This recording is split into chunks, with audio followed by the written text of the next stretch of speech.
प्रतिदिन राति एही तीनोटी काम करंतु आपणक घर धन एवं समृद्धि परिपूर्ण होइजिवो। मुख्य द्वार सफा करिबा। मुख्य द्वार को सकारात्मक शक्ति एवं देवी लक्ष्मी घरे प्रवेश पाई एक मुख्य द्वार भाव विवेचना कर जाए। तेणु राति शोइबा पूर्व मुख्य द्वार एवं एहार चारि पाख को भल भाव सफा करने अत्यंत जरूरी होता है। विश्वास करा जाए जे जदि मुख्य द्वार पाखरे माटी किंबा अलिया पड़ी थाए तेबे देवी लक्ष्मी केबे भी घरे प्रवेश करती नहीं। तेणु शोइबा पूर्व किछि पानी छिंची एहार भल भाव सफा करंतु। यह शुभ बोली विवेचना करे जाए। मंदिर को घरर सबुठारु पवित्र स्थान भाव विवेचना करे जाए।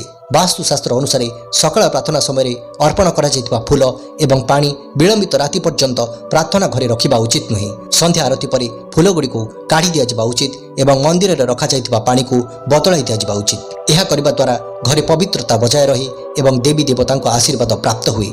जदि आपण घरे नकारात्मक परिवेश अनुभव करती तेबे शोइबा पूर्व लवंग सहित कर्पूर चलंतु। कर्पूर वायुमंडल को पवित्र करिथाए एवं नकारात्मक शक्ति को दूरे रखे। वास्तुशास्त्र अनुसार घरे लवंग चालिबा द्वारा सकारात्मक शक्ति आसीथाए एवं धन समृद्धि वृद्धि पाइथाए।